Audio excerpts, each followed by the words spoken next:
Last week, I arrived home one evening to discover that my lawn needed to be mowed.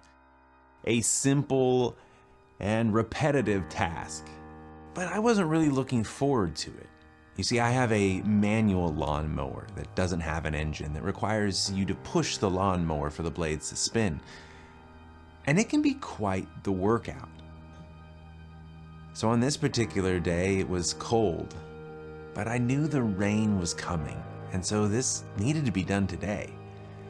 So I put on my sneakers, I put in my earbuds to listen to a podcast, and I set out to mow the lawn. And as I did, I found myself grumbling, complaining to myself about having to do this yet again. I even stepped in some gift that my dog left for me. It all added to this narrative in my head of, this is a bummer. I don't enjoy doing this. And I found myself mowing the front yard when my neighbor passed walking his dog. Now, this neighbor I haven't met yet. I see him walk his dog almost every day in front of my house, but I've never said hello. I don't know his name. And that day I was faced with a choice. Do I keep my earbuds in, zone out to the world, and continue mowing my lawn? Or do I take those earbuds out and say hello? There's a story in the book of Luke, chapter 10, that you might be familiar with. On one occasion, an expert of the law stood up to test Jesus and said, "What must I do to inherit eternal life?" Well, and Jesus responds, "What's written in the law? It's to love the Lord your God with all your heart, your soul, your mind, and your strength, and to love your neighbor as yourself." Jesus says, if you do these things, you will live. This expert in the law wanted to justify himself. And so he asked Jesus, "Who is my neighbor?" Just the person next door, but not beyond that. So Jesus responds by telling a story of the Good Samaritan, where a Jewish man is robbed and beaten, and some people pass by, people you would expect to help. But no, they don't do anything. In fact, the only one who does is a Samaritan. Samaritans were not well liked by Jewish people.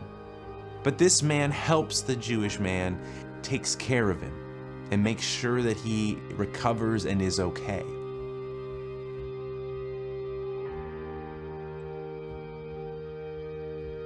Well, I decided to stop what I was doing and ask my neighbor how he was doing. You see, a few months ago, this man's girlfriend died suddenly, without warning.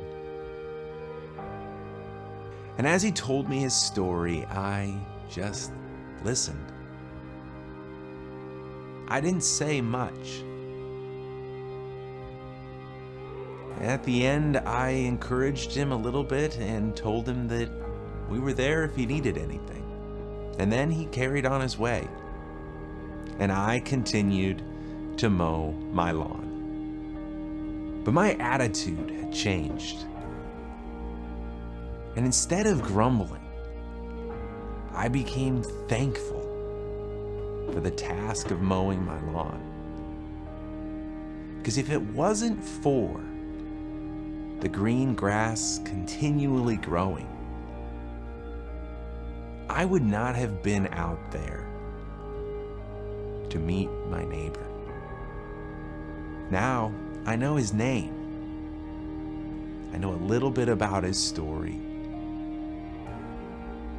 And I know some ways that I can pray for him and encourage him the next time I see him.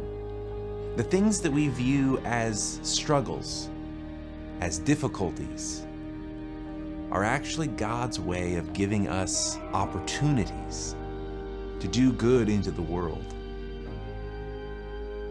to shine a light into dark places, to love our neighbor. Jesus is telling us who our neighbor is. It's whoever we come in contact with. It can be the person next door. It can be our coworker. It can be the people that we see in the stores that we shop at. Anyone we come in contact with is our neighbor. Whether we like them, whether they agree with us, whether they believe in the same things as us, they are our neighbor. And we are to love our neighbors as ourselves.